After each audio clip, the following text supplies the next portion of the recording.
네, 인도불교 다시 보다 두 번째 강의입니다.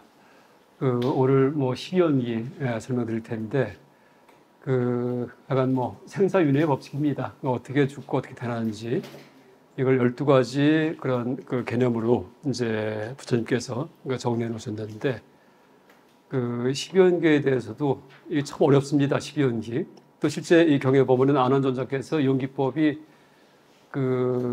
이제 참 어렵다고 말씀드리니까 아주 부처님께서도 수긍하시면서 아주 심오한 그걸 가르칩니다. 이렇게 말씀하신 적이 있습니다. 그래서, 근데 어쨌든 이 12연기가 비단 인간만이 아니고, 짐승이든, 천신이든, 악이든, 지옥중생이든, 불교에서 얘기하는 모든 생명체가 살아가는 방식에 대한 설명입니다. 그래서 이제 부처님께서 수행하실 때, 이 성도하실 때, 깨달음 얻기 위해서 보리수 밑에 앉으셨을 때, 이제 이 숙명통이 열렸다, 혹은 천안통이 열렸다, 이런 말씀이 써 있는데, 그 구체적인 내용은 바로 12연계에 대한 자각이었다라고 현재 그렇게 봐두겠습니다.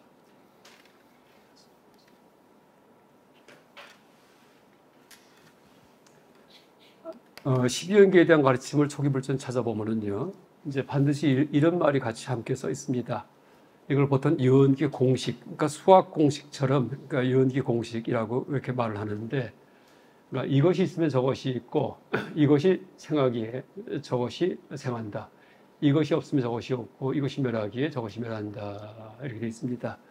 근데 이것과 저것은요, 이제 이게 12연기에 무명행이든지 12가지 지분을 의미합니다. 그러니까 무명이 행이 있고, 무명이 생하기에 행이 생한다. 무명이 없으면 행이 없고, 무명이 멸하기에 행이 멸한다. 이렇게 이것과 저것은 수학의 XY 같은 그런 비운수입니다. 그래서 거기에 12연기 지분에 바로 인접한 그런 개념들을 집어넣어가지고서 우리가 이해하면 되겠습니다. 그다음에 후대에 와서는요, 그러니까 이 연기설이 이제 꼭 생명체만이 아니고, 그러니까 모든 세상 만물에 다 적용이 돼가지고 드디어 반야 중관학이 발생합니다. 그러니까 반야 중관학은 12연기의 이런 의존 관계, 이것을 비단 생명체만이 아니고 우리의 인식이든지 아니면 세상 사물이든지 모든 관계가 이렇게 의존적으로 이루어진다. 그러니까 이것이 있으면 저것이 있고, 이것이 생각이 저것이 생한다. 이런 방식으로 이제 여기에 근거해가지고서 세상 만물이 다 무너지는 이제 그런 이치를 설명한 것이 후대 대승의 반야 중관학이다라고 보면 되겠습니다. 그런데 그 핵은 바로 부처님의 12연기설이었다. 후대의 반야 중관학의 공사상도 그 원류는 바로 12연기에 있었다라고 이제 보시면 되겠습니다.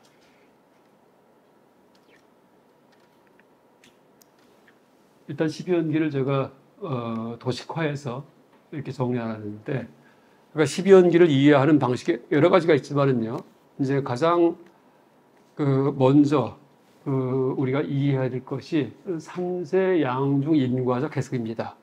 물론 다른 해석도 있는데 다른 해석이 이것과 상반된 해석이 아니고요.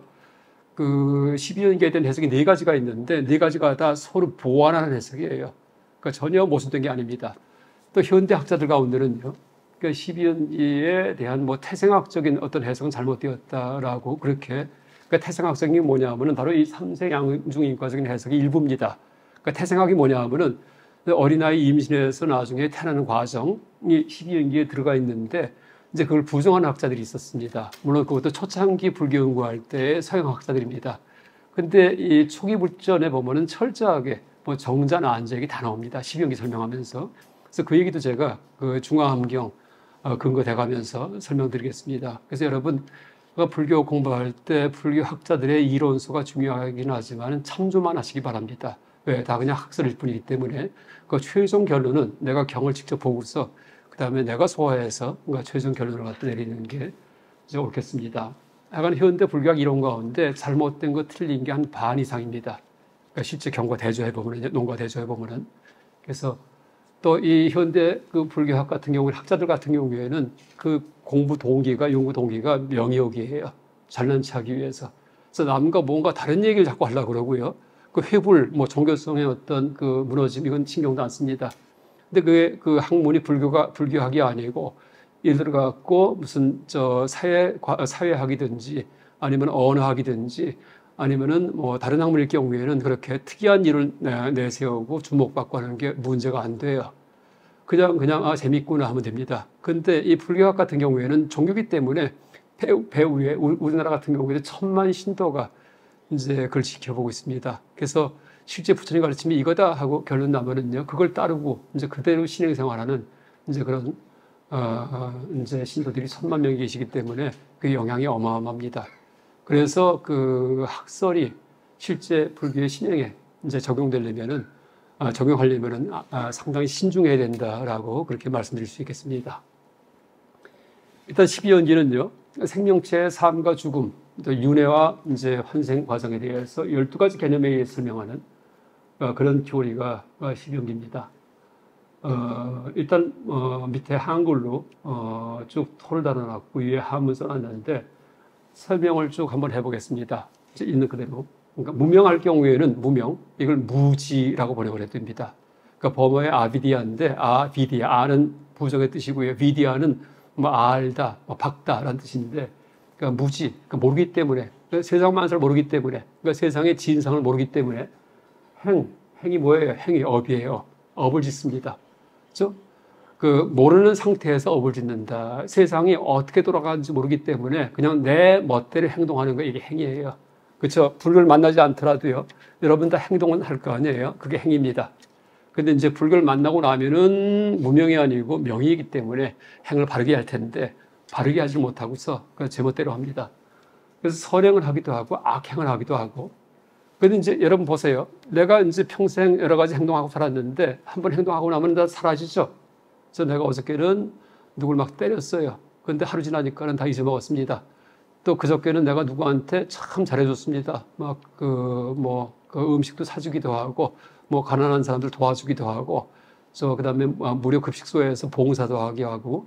근데 그저께 했던 선행인데 그것도 시간이 지나니까 다 사라졌어요. 그래서 업을 짓더라도 전부 다 사라지는 줄 알았는데 보니까 사라지지가 않아요. 그걸 목격한 분이 한 분 딱 계십니다. 내가 했던 모든 일거수일투족을 갖다가 아는 분이 한 분 있어요. 누굴까요? 바로 납니다. 그렇죠? 이게 그다음 시기예요. 시기 우리의 마음이에요. 그러니까 내가 한 모든 행동이 다 저장된다라는 뜻입니다. 그러니까 행이 있기 때문에 시기 있다라는 뜻입니다. 그러니까 내가 했던 일거수일투족 남은 몰라요. 남은 혼자 할 수 있습니다. 저 무주상 보시든지, 근데 그걸 내가 알아요. 내 마음에 저장됩니다. 어떻게 저장될까요? 후대에는 그러니까 씨앗처럼 저장된다. 종자가 되어가지고서 이렇게 합니다. 업종자. 그래서 이제 업종자가 하나가 아니고 수천, 수백, 수억 가지예요. 오늘도 여러분들 업종자를 갖다가 계속 저장하고 계십니다. 지금 했던 행동 하나하나가 업종자가 돼요. 그래서 이제 그런 그 업종자가 내 마음에 가득 쌓여 있죠. 그걸 뭐라 부르죠? 아리아식의 종자가 저장되어 있다. 아리아식 할 때 알라야가 쌓는다라는 뜻입니다. 여러분 히말라야산 아시죠? 힘이 뭐냐면 눈이에요, 눈. 혹은 냉기, 차가운 거, 콜드니스, 이게 힘입니다. 알라야가 쌓여 있어요. 그러니까 눈 쌓인 산 이런 뜻입니다. 히말라야가. 그래서 이 불교 유식학에서 알라야식이라고 얘기할 때 깊은 마음을 얘기하지만은 쌓는 마음이다라고 이해해도 되겠습니다. 뭘 쌓아요? 나의 행동을 쌓는다. 내가 했던 모든 행동을 갖다가 내가 쌓는다 이렇게 합니다. 그래서 이제 또 하나 이제 얘기할 게, 내가 하는 행동도요, 나한테 파악된 것만이 업이 됩니다. 내가 파악하지 못한 행동 있죠? 이건 업이 되지가 않습니다.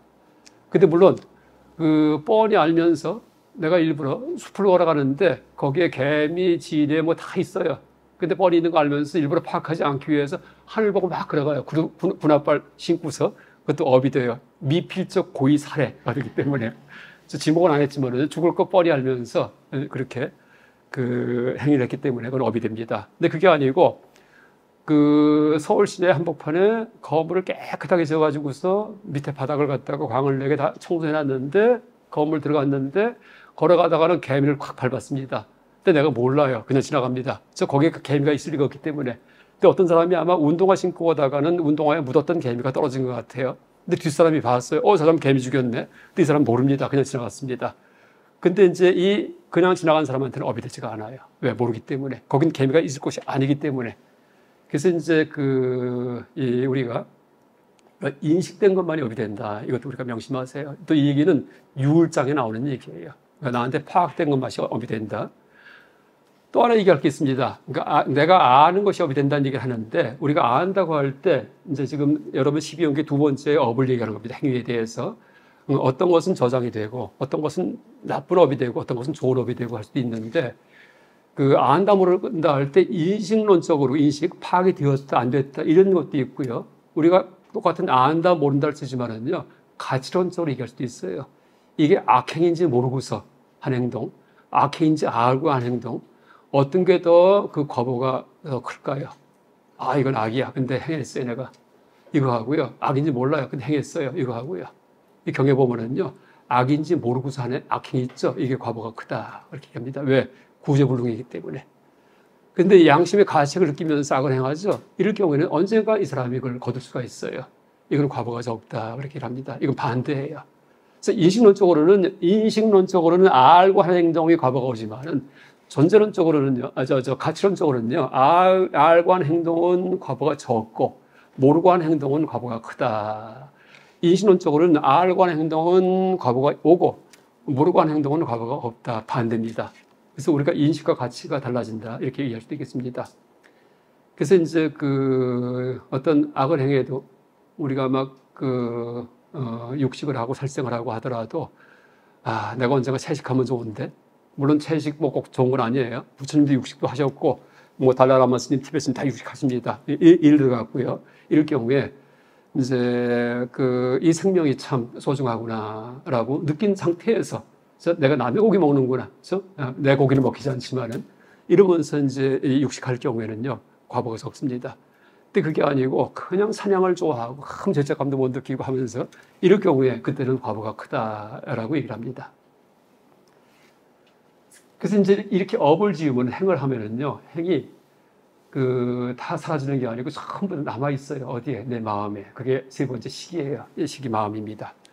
그래서 이제 식은 12연기에서 전생의 식이 있고 현생의 식이 있어요. 그러니까 무명과 행은 전생에 해당합니다. 전생에. 그러니까 전생에 내가 어리석었기 때문에 갖가지 업을 지었는데 그 업이 나의 전생의 마음에 다 저장이 됐어요. 식의 반쪽에. 그랬다가 어떻게 돼요? 죽어요, 전생에. 여러분, 행이 끝나고 식의 차원이기 때문에는요, 이때 사망이 됩니다, 사망. 언제? 전생에 내가, 이제 귀신이 되는 겁니다. 전생에 살았다가 죽었죠? 언젠가. 내가 나이가 60, 70 됐으면은 70년 전에 언젠가 전생에 죽었을 거예요. 그때가 바로 그 식의 반쪽이에요. 반쪽. 그래서 이제 12연기에서 식은 둘로 나눠집니다. 하나는, 반쪽은 전생에 속하고, 왜? 모든 전생에 업이 저장된 식이고, 그 다음에 그 식이, 쉽게 얘기해서 귀신이 다시 엄마 뱃속에 들어옵니다. 그렇죠? 엄마 뱃속에. 들어와서 수정란과 결합이 돼요. 그래서 수정란과 결합이 된다. 이런 가르침이 중화암경의 부처님 가르침이에요. 그러니까 철저하게 윤회에 대한 얘기를 갖다가 부처님께서 12연기와 결부시켜가지고 말씀하십니다. 윤회에 대한 얘기. 물론 다른 해석도 가능하고 다른 해석이 상반된 게 아니고 다 같은 해석입니다. 그 얘기도 오늘 하겠습니다. 그래서 이제 현생에, 이제 전생에 죽은 귀신이 해탈하지 못하는 이상 또 태어납니다. 근데 인간으로 태어날 경우에는요, 이제 어떻게 태어나냐 하면은 부모가 서로 교접하는 모습을 보고서 그 다음에 오버랩이 돼요. 그때 마침 어머니가 배란 게 있어요. 그래서 난자가 생겨 있어요. 그 다음에 아버지의 정자. 그러니까 난자를 갖다가 경에 보면은 피혈자 써가지고 혈로 표현합니다. 정자는 정 표현하고, 그다음 귀신은 간다르바 혹은 식 이렇게 기래요. 이 세 가지가 결합이 되면은 그때 명색이 자라난다라고 얘기합니다. 그러니까 명색이 뭐냐면은 귀신 붙은 조그만 고기 덩어리입니다. 뱃속에 있는. 임신 5주 전까지가 명색이에요. 이름이요. 그때 임신 5주가 되면은 유깁이 생겨요. 눈기 코가. 여러분 산부인과 임신한 다음에 초음파 찍어보면은 어린애가 요만한 게 생겨있죠. 거기 보면 눈이 이만하고 막 귀가 달려있고 애가 있습니다. 그게 유깁이에요. 임신 5주 얘기도 나옵니다. 아비 닮아 고사라는 얘기입니다. 그게 다. 그래서 이제 이 경에 나오는 12연계에서는 철저하게 그런 수태 과정에 대한 얘기예요. 수태 과정. 또 그 얘기는 초기 불전부터 부처님께서 하셨던 말씀입니다. 그래서 명색은 명은 이름 명자 쓰지만은 정신에 해당해요. 정신. 색은 몸뚱이에요. 그래서 명색을 심신복합체, 그냥 고깃덩어리, 어디에 붙어있는, 자궁에 붙어있는 이게 명색입니다. 명색. 그러다가 임신 5주가 되면은 드디어 이제 육입, 6가지 지각기관이 형성되기 시작합니다. 육입, 이게 입구에 6가지 입구, 바깥 사물이 들어갈 수 있는. 근데 아직 기능은 못해요. 아직은요. 아직은 뱃속의 태아가 듣지도 못하고 귀도 보이지도 않죠. 여러분 어린애 태어나면 태어나서도 한 2, 3일 동안은 못 봐요. 들리지도 않고요. 그렇죠? 아시죠? 이제 그 애기들 태어났을 때. 그래서 이제 처음에는 눈 뜨고 있어도요. 이렇게도 깜빡거리지 않습니다. 안 보이기 때문에. 그리고 귀 열려 있어도요. 옆에서 막 소리 질러도요. 애기 엄마만 놀래죠. 애기 안 놀래요. 안 들리기 때문에. 그러니까 며칠 지나면은 이제 근데 경에 보면은요. 3 내지 5일 이후부터 그다음부터 바깥이 지각된다. 이게 초기예요. 외부 대상과의 접촉인데 초기 시기가 언제냐 하면은 출생 후 내 생일날 3 내지 5일이라고 써 있습니다. 초기. 그 시병기가 아주 진짜 아주 정확한 얘기예요. 그러니까 지금 하나 모순이 없잖아요. 전생에 어리석어 갖고 무명 때문에 업을 지었는데 그 업이 다 내 마음에 내가 봤던 행동, 내가 했던 행동 다 내 마음에 알고 있다 했다가 꼴깍 죽었어요. 그 안 상태에서 그 귀신이 수정란에 달라붙어 갖고 명색이 돼서 자궁에 붙어 갖고 나가죠. 심신복합제가 또 5주가 되면은 드디어 누기구가 형성됩니다. 그러다가 10달 지난 다음에 응애 하고 태어나면은 한 3 내지 5일 있다가 바깥 대상 6초 눈에 보이고 그다음 귀에 들리고 이러기 시작을 합니다. 애가. 그다음부터 이제 깜짝 놀라기도 하고 큰 소리 나면 어린애가 그 산부인과에서 이렇게 됩니다. 근데 촉과 동시에 수가 생겨요. 촉과 동시에. 수는 고락을 느끼는 겁니다. 그러니까 똥 싸면 응애 하고 울고 배고파도 응애 하고 울고 이럽니다. 이게 고수가 오기 때문에. 그 다음에 수 상태에서 언제까지가 가냐 하면은요, 12 내지 15세까지 갑니다. 수 상태에서. 왜? 아직 사춘기가 안 됐기 때문에. 애가 사춘기예요. 12 내지 15세라고 나이도 써 있습니다. 드디어 뭐예요? 동물적 욕망이 발휘가 됩니다. 그래서 이제 이때부터 자립할 수 있어요. 내 새끼 나가지고. 그래서 이제 중이병 이렇게 걸립니다. 애가 중2 때부터. 그래서 아직은 인지가 발달하지 않았는데 몸만 컸기 때문에 사고를 많이 칩니다. 동물성만 남아있기 때문에 이게 애예요.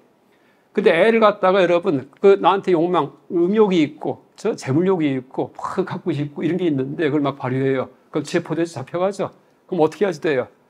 그걸 갖다가 사회 법도에 맞게끔 실현시켜야지 돼요. 그러니까 이성에 대한 음욕이 있어요. 근데 그냥 지나가다가 이뻐, 잘생겼어 하면 그냥 결혼해? 안 돼요. 저 맞선 보고 아니면 좋다 하면 결혼 이렇게 되는 거 아니에요. 근데 아무나 돼? 안 돼요. 보다 좀 좋은 배우자 만나고 싶죠. 그럼 남자 같은 경우에는 그냥 사법시험 봐서 변호사 자격 따든지 그 다음에 어떻게든 좋은 대학 나온 다음에 취직해서 뭐 대기업 취직하든지 이렇게 하잖아요. 음욕 때문에. 그렇잖아요.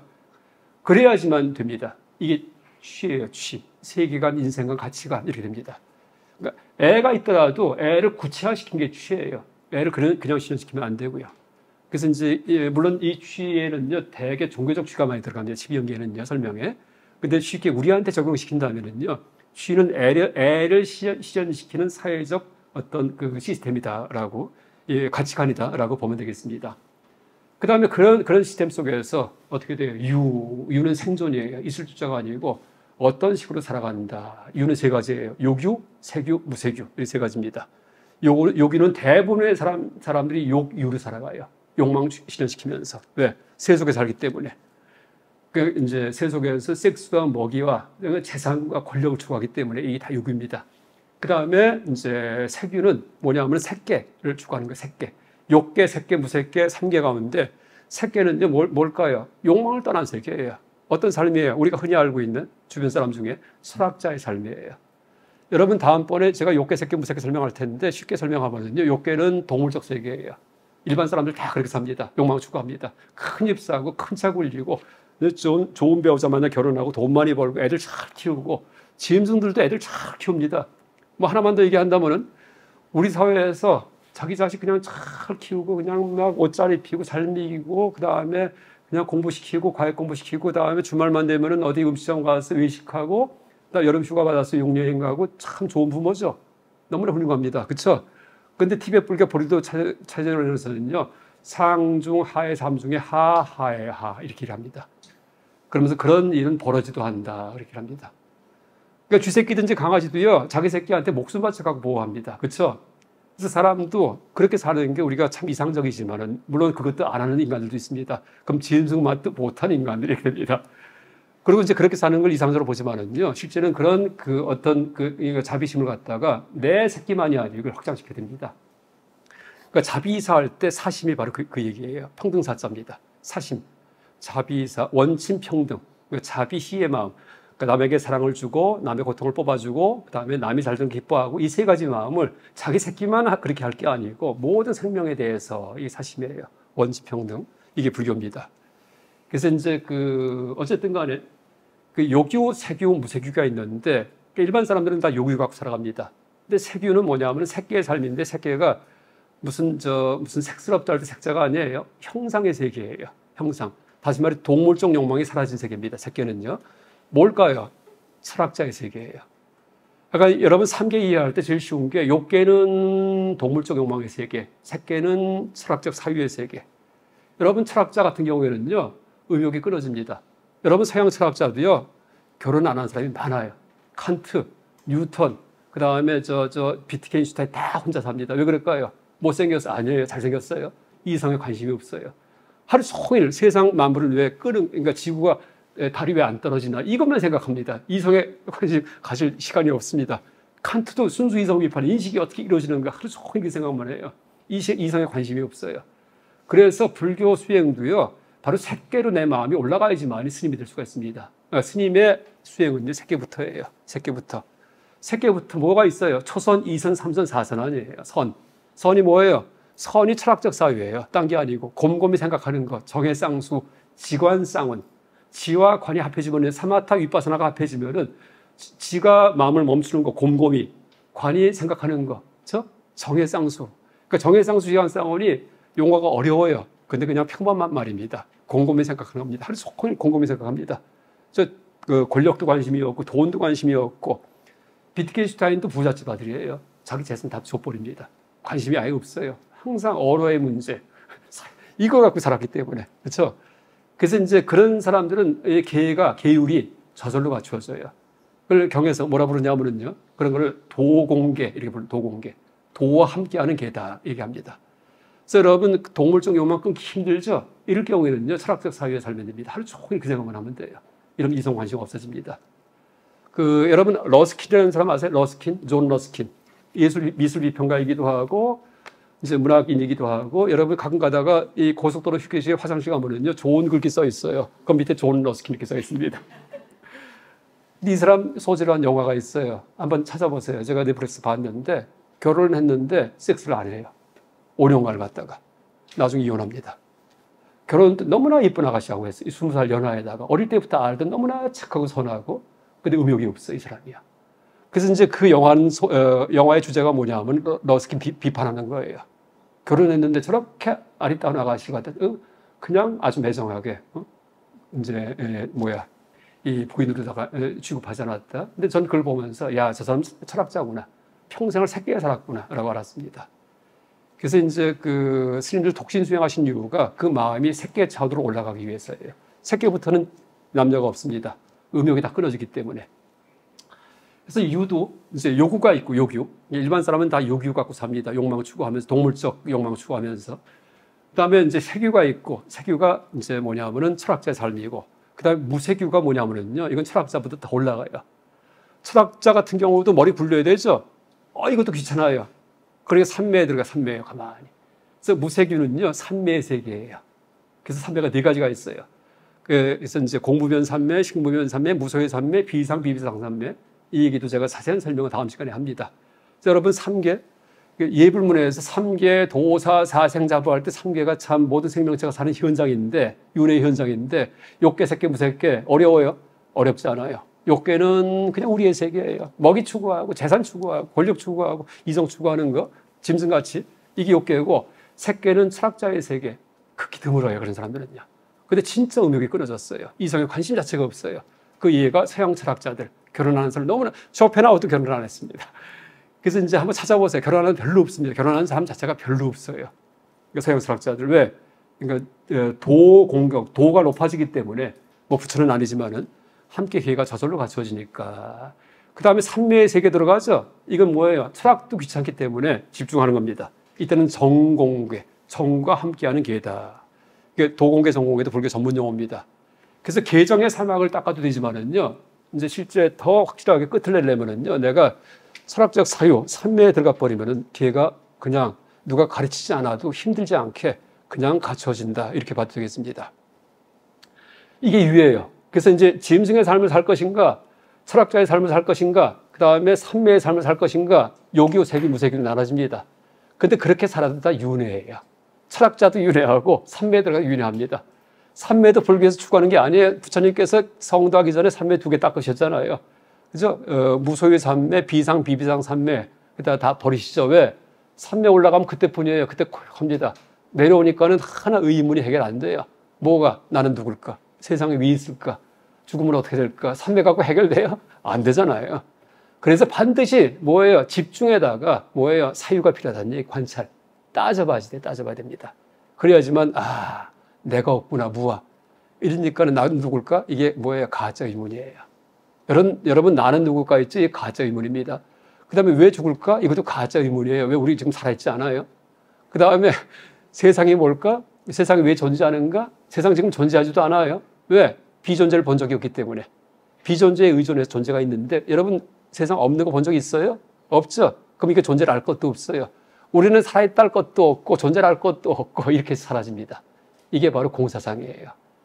그래서 이제 어쨌든 간에, 철학자라고 해도 또 삼매에 들어간다 하더라도 세상 끝이 안 나기 때문에 삼매에서도요, 반드시 삼매는 집중인데 집중에 사유가 들어가야지만이 불교다. 이걸 지관쌍원 혹은 정해쌍수 그렇게 합니다. 삼매가 정이고 해가 지혜예요. 근데 해가 없이 삼매만 닦죠? 그럼 외도예요. 아까 얘기했듯이 비상, 비비상 삼매, 무소의 삼매 외도들입니다. 부처님께서 수행할 때 닦으셨던 거꾸로 삼매 없이 지혜만 닦죠? 그럼 미친 지혜, 광해 이렇게 합니다. 이것도 대지도론에 나와요. 서양 철학자 가운데 많은 사람들이 광해예요. 자꾸 읽다가 심취하죠. 사람 이상해집니다. 그러니까 정견이 아니기 때문에. 왜? 그냥 예를 들어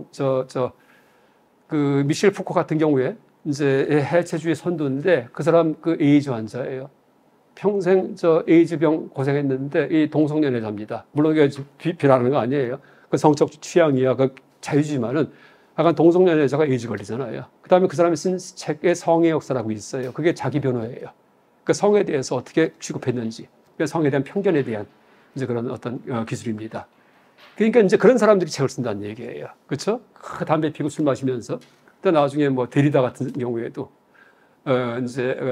데리다가 아니고 들레즈 같은 경우에는요 나중에 폐병 걸렸다가 나중에 자기 집에 불 지르고서 아파트에 투신 자살해 버립니다. 행동이 엉망진창이에요. 그게 뭐예요? 정의 없이 해만 닦을 경우에. 그러니까 삼매, 원래는 개, 정, 해, 사막이에요. 도물성에서 벗어나는 게 개예요. 동물성에서 벗어나는 거, 욕계를 탈출하는 거. 여러분, 개를 지키는 이유가 새끼로 올라가기 위해서예요. 그러니까 개를 지키는 게 나의 짐승성을 뽑는 게 짐승성, 이게 개입니다. 그래야지만 곰곰이 생각할 수 있어요. 왜? 아직도 은욕이 있고 재물욕이 있고 권력욕이 있죠. 그럼 곰곰이 생각할 때 이게 다 삿돼집니다. 그렇죠? 멋진 철학 만들어갖고 내가 권력을 얻기 위해 존경받기 위해서 이성 꼬시기 위해서 이렇게 돼버립니다. 근데 이제 그렇기 때문에 계가 완성돼야지만이 그 다음에 그 사유가 아주 진정한 순수한 사유가 됩니다. 그래서 계를 지키는 상태에서 곰곰이 생각하면은 정견이 나옵니다. 정견. 근데 서양 철학자 같은 경우는 계를 지킨다 이런 말 없잖아요. 근데 물론 올바른 사람들, 칸트든지 아까 독신으로 살았던 분들, 이런 분들은 그냥 얼떨결에 도공개가 돼가지고서 그래서 올바른 철학이 나왔어요. 칸트 철학 위대합니다. 칸트 철학도 그리고 비트겐슈타인도 마찬가지고 뉴턴 대단하잖아요. 이런 사람들은 바른 철학들을 많이 양산했는데 그렇지 않은 철학 같은 경우에는 이제 진짜 행동이 엉망진창인 분들, 이런 분들이 머리만 굴려가지고서 그냥 머리만 영악하기 때문에 글재주가 있어가지고 쓴 책들이에요. 그래서 그거 우리가 잘 또 감별해야 됩니다. 그래서 요기요, 세기, 무세기요 했지만은 이 세 가지가 다 그냥 나중에 다시 윤회 세계에 태어나게 한다. 이 생은 미래, 내 생의 생이에요. 그 다음에 노사, 또 이하 동문, 이 다 줄인 겁니다. 생도서서 있죠. 이 두 개만 있지가 않아요. 이 사이에도 명생유기 촉수 다 있는데 그냥 줄여서 얘기한 겁니다. 12연계에서. 그 12연계에서 이 사이에도 원래는 이제 생이 뭐냐면은 이때가 식의 단계예요. 식. 여러분 그 전생에 내가 지었던 업이 바로 이 행인데 행. 이게 씨앗처럼 돼가지고서 내 마음에 다 저장된다는 얘기했죠. 근데 여러분 씨앗이 가을에는 열매예요. 근데 봄에 똑같은 게 씨앗이 돼요. 역할이 두 가지예요. 결과이기도 하고 원인이기도 합니다. 그래서 식이 바로 그 역할을 해요. 우리의 마음의 식이요. 전생의 결과이기도 하고 현생 시작의 원인이기도 해요. 마치 씨앗이 그렇듯이라고 이해하시면 되겠습니다. 그러니까 가을의 벼가 봄에는 뭐예요? 모내기 하기 위해서 파종할 때 뿌리는 씨가 되잖아요. 그렇죠? 똑같은 벼인데. 그래서 우리의 식도 그 역할이 두 가지다. 그래서 아까 말씀드렸듯이 12연기에서 식은 반으로 나눠진다. 전생에는 무명행에 두 개가 있는 게 아니고 2.5가 있다. 둘과 2분의 1이에요. 그래서 이제 2.5 때문에 무명을 어리석어서 업을 지어서 식에 이 업이 다 저장됐기 때문에 현생의 어머니 뱃속에 그 식이 달라붙은 식은 또 현생에 새로 시작하는 겁니다. 현생의 식명생 육입촉수까지 이건 뭐예요? 내가 받은 거예요. 느낌을 받고 바깥이 보이고 받은 거. 그 다음에 사춘기가 되니까 사춘기 비로소 동물적 욕망이 쏟아갖고 업을 짓기 시작합니다. 애취유이 돼요. 그래서 내 생에 다시 또 거기에 맞춰가지고서 어떤 식의 탄생과 죽음을 맞이한다 이런 뜻입니다. 그래서 12연기가 무명과 행과 식의 반쪽은 전생의 원인이에요. 여기다 이제 둘만 써놨지만은요, 엄밀히 얘기하면은요, 2.5예요, 2.5. 2.5가 있기 때문에, 그 다음에 현생에 명생 육입 촉수 4.5가 있다. 2.2와 2분의 1 때문에 4와 2분의 1 있다. 이렇게 얘기해야 됩니다. 이게 제 얘기가 아니고, 보리도 찾아온 쫑카파스님 티벳 이분이 그렇게 해석을 해요. 아주 정확한 해석입니다. 저도 12연기에 대해서 쫑카파의 보리도 찾아온 보고서 제대로 이해를 했어요. 야, 이게 이렇구나. 그 전까지는 도대체 인과관계가 성립을 안 해요. 가만히 보니 이게 무슨 인과관계가 있나 이랬는데 그분의 12연기 해석 보니까는 야, 이분 진짜 위대한 교학자구나 하고 알았습니다. 그래서 2.5 때문에 그러니까 식을 반을 나눠갖고 전생의 반, 열매로서의 식, 그다음에 현생에 4.5가 있다. 또 3 때문에, 세 가지 때문에 그다음에 두 가지가 있다. 이게 12연기입니다. 그러니까 전생에 지었던 대로 내가 지금 현생에 받고 있고 그다음에 현생에 내가 지는 대로 애치유 그 다음에 내생에 받으리라. 이게 12연계예요. 그렇죠?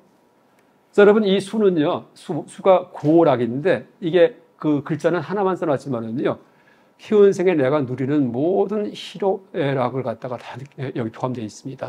내가 느끼는 고통과 즐거움과 이런 것들이 있죠? 이게 수 하나에 다 써 있어요. 속되게 얘기해서 사주팔자가 수에 다 들어가 있습니다. 현생에 어디에 태어나서 어떻게 누릴지, 어떤 고생을 할지, 이런 것들이 수 하나 단어에 다 들어가 있는 겁니다. 그 다음에 이제 이 수는 여기까지가 바로 사춘기 이전까지예요, 수. 이때는 욕망이 없어요. 여러분, 분노, 그 다음에 욕망, 이것도요, 사춘기 돼야지만이 이제 그때 발휘됩니다. 그래서 중2병이 바로 사춘기가 돼가지고서 몸은 다, 감성은 다 동물적으로 컸어요. 근데 지적 능력이 모자라기 때문에 이걸 억제를 못 합니다. 그러니까 주먹질을 하고 싸우고 막 괴롭히고 시작합니다. 또 하나가 사춘기 때 반항하죠. 그렇죠? 그래서 뭐 시키면 뭐라고 그래요? 내가 알아서 할게. 이게 입에 배야. 그거 좋은 거예요. 왜? 자립하기 위해서. 그때부터 자기가 새끼 낳을 수 있는 능력이 생기기 때문에. 그때부터 교미할 수 있기 때문에. 그때부터 음욕이 발휘되기 때문에. 그러면서 이제 음욕이 발휘되면서 독립한다는 얘기예요. 그러니까 부모의 손아귀에서 떨어져 나가겠다는 얘기가 그러니까 자꾸 참견하지 말라는 얘기입니다. 근데 그게 아니고 계속 잘 듣는 사람들이 있습니다. 끝까지요. 그게 문제합니다.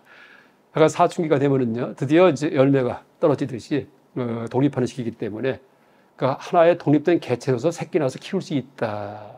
그러니까 모든 판단을 내가 하게 좀 놔두세요. 이게 사춘기입니다. 그게 바로 여기에 애취유입니다. 애취유. 그래서 이게 12연기에 대한 일단 이제 근본적인 설명이고 또 하나 얘기 드릴 게 이 12연기가 한 찰나에 다 쌓여 있기도 해요. 한 찰나에. 그걸 뭐라 부르냐 하면 찰나연기 이렇게 부릅니다. 찰나연기. 여기 보시면은요. 여기 보시면은 12연기 해석이 4가지가 있는데 12지분의 한 찰나의 쌓임이라고 써 있죠. 이게 찰나연기예요. 지금 12연기를 전생, 현생으로 나눠서 설명드렸죠. 이건 분위연기예요. 전생에 업을 지었기 때문에 현생에 식명색 유깁촉수. 내 얼굴 생김새가 언제 형성될까요? 유깁, 엄마 뱃속에서 임신 5주가 되면은요, 이때 눈기, 코가 달라붙습니다. 이게 유깁이에요. 또 하나 얘기를 게, 여러분, 태교 하시죠? 태교. 어린애들 태교한다는 얘기하죠? 이게 다 허구예요. 왜? 뱃속에서 소리도 안 들리고, 귀도 안 들리고, 감각도 못 느낍니다.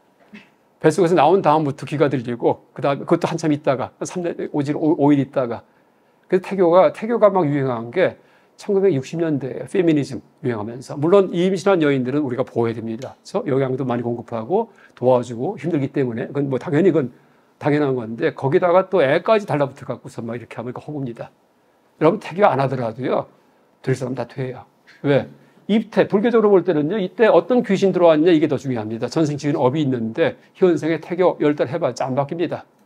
전생에 몇십 년 동안 지은 업종사가 있는데 그게 어떻게 태교가 바뀝니까? 물론 막 함부로 하면 안 되겠지만은 여러분 박정희 대통령 같은 경우에도 잘 아실 겁니다. 너무나 가난해가지고서 낙태하려고 그 어머니가 별걸 다 하셨다는 얘기 하잖아요. 뭐 간장도 마시고 뭐 근데 낙태가 안 됐답니다. 그게 태교랑은 상반된 행동한 거예요. 근데 지금 대통령까지 되잖아요. 그렇죠? 그래서 이제 그것만이 아니고요. 그래서 실제 불교 경에 보면은요. 어린애를 갖다가 엄마가 뭘 잘해갖고서 애가 달라지는 게 아니고 거꾸로 애가 수태가 돼서 그때 집안이 달라져요. 엄마가 달라지고요. 경에 다 그렇게 써 있습니다. 사리불 같은 경우도 어머니가 샤리란 여인이에요. 원래 멍청합니다. 근데 갑자기 똘똘해집니다. 보니까는 그 오빠가 봐요. 아, 얘가 임신했구나 하고 합니다.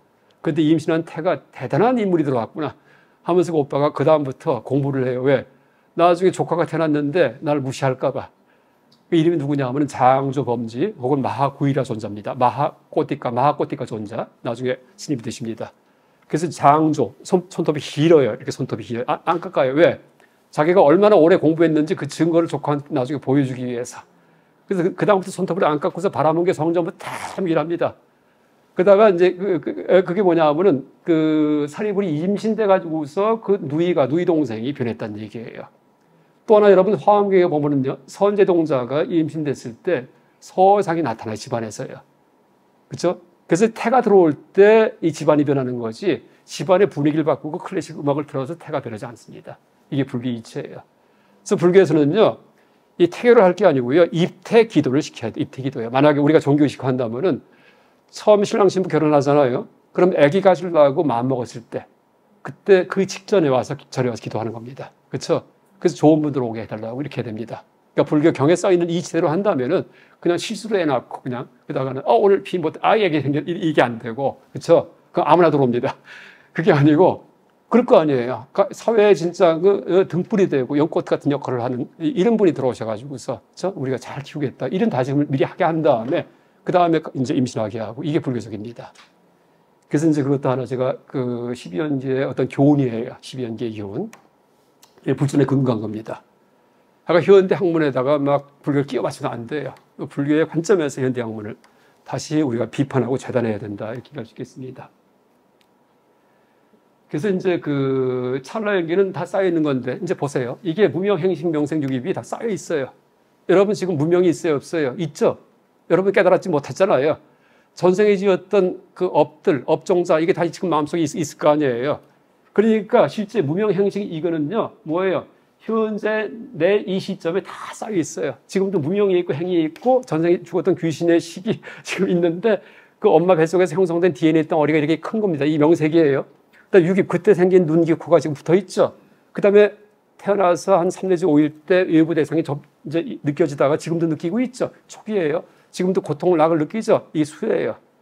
그러니까 12연기를 펼쳐놓으면 분이연기이고 세워놓으면 찰나연기입니다. 같은 얘기예요. 그래서 이제 12연기에 뭐가 옳고 그르고가 아니고요. 이 네 가지가 다 같은 얘기예요. 네 가지 해석이 다 가능합니다.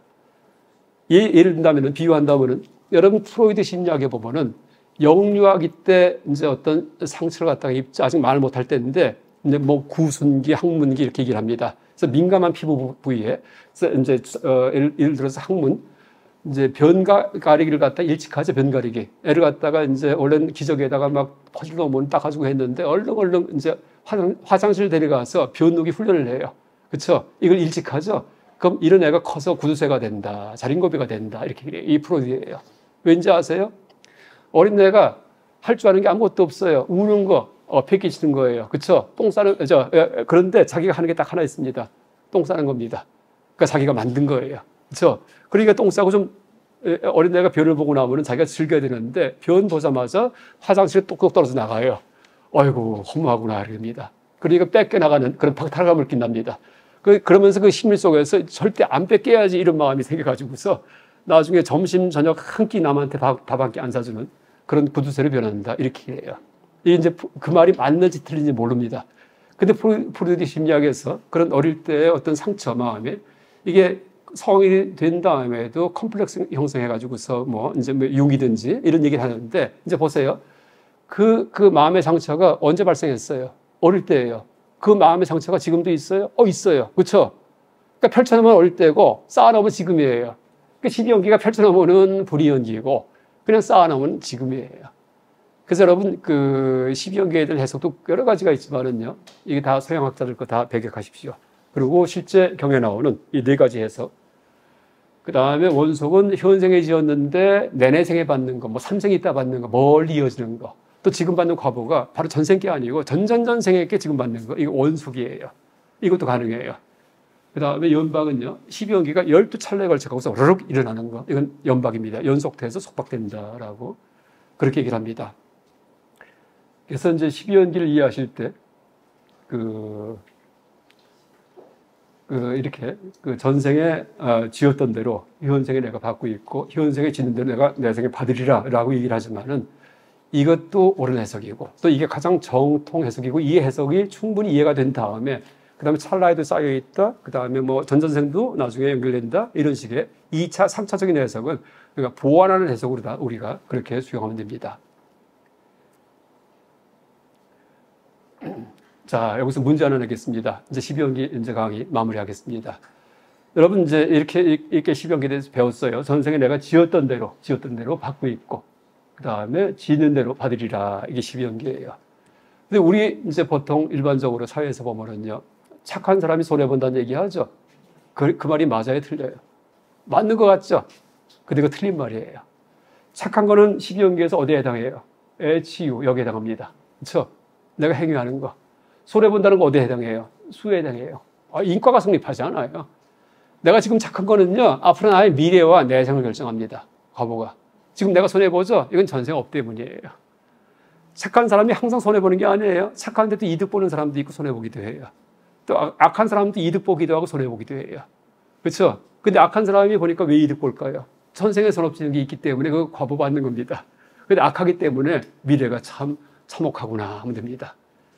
그래서 이제 그 네 가지 제가 항상 학생들한테 12연기 가르친 다음에 문제를 냅니다. 그 착하면서 손해보고 사는 거하고 악하면서 손해보는 거하고 악하면서 이익 보는 거하고 착하면서 이익 보는 거하고 어느 게 가장 좋은 삶인가? 불교적으로 볼 때. 어느 게 가장 나쁜 삶인가? 불교적으로 볼 때.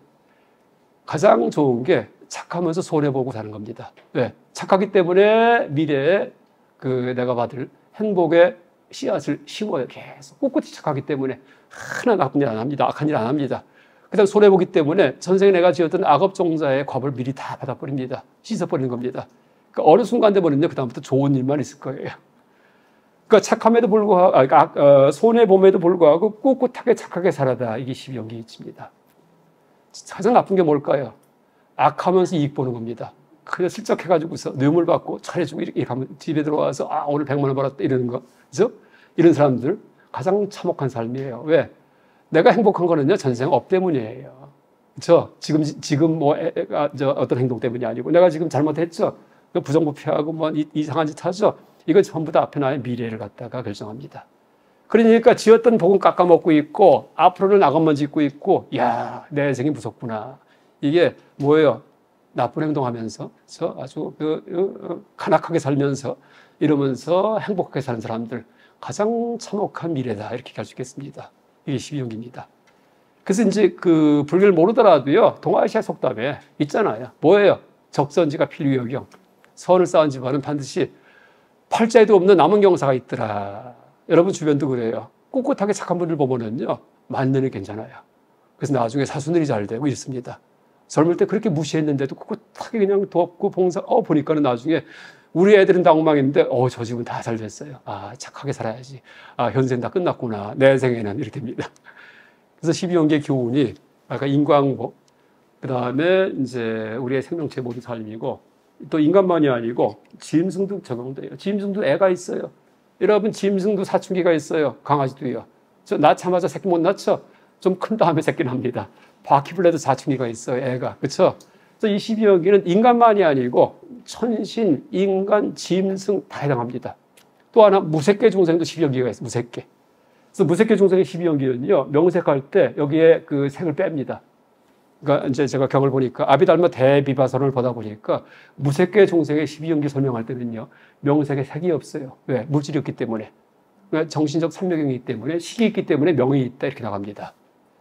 그래서 이제 이 12연기는 명이 정신 아니에요. 그러니까 색, 수상행식 할 때 수상행식이 명이고 색이 색입니다. 그러니까 수상행식을 하나로 줄인 게 명이에요. 명색. 그러니까 심신복합체. 12연기는 이제 꼭 인간만이 아니고 모든 생명체에 적용되는 그런 행복과 불행에, 그 다음에 이제 선과 악의 보편 법칙이구나. 이걸 발견하신 게 부처님의 최초의 깨달음이에요. 어디에서? 당신 자신에 대해서. 뭐예요? 숙명통. 전생에 갑자기 다 기억나면서 인과관계가 다 떠오르는 거예요. 보니까 세상이 부조리한 줄 알았는데 어떤 놈은 잡아먹히고 어떤 놈은 잡아먹고 어떤 놈은 행복하고 어떤 놈은 불행하고 누군 잘났고 누군 못 났고 참 부조리하다 없어다하다 라고 출가하셨는데 그게 아니에요. 아, 질서정연하구나. 악행을 하면은 불행해지고 선행을 하면은 뭐예요? 행복해지고 이 이치가 있구나. 연기법이 있구나. 어디에 살았어요? 당신 전생에 대한 기억을 통해 갖고 이게 저녁에 아십니다. 그랬다가 밤이 되니까 다른 생명을 딱 보니까 다 그래요. 지금 보니까 짐승들은 다 악행 때문에 이렇게 된 거고, 그 다음에 행복한 것은 이제 보니까 거꾸로 이제 선행 때문에 행복을 얻습니다. 그랬더니, 아, 이게 보편 법칙이구나. 모든 생명체 이렇게 아세요. 그 다음에 새벽 돼 가지고서 정리가 돼요. 고진멸도 사성제. 이렇게 돼버립니다. 그래서 이걸 삼명이 열렸다. 누진통 마지막에 이렇게 얘기를 하는데, 바로 12연기의 이 이치를 발견하시면서 석가모니 부처님께서 이 부처님 되셨고 우리가 이 가르침을 다시 수용을 해서 행복의 길, 뭐 더 나가면은 해탈 열반의 길을 뭐 추구한다. 이렇게 보면 되겠습니다. 이상 강의 마치겠습니다.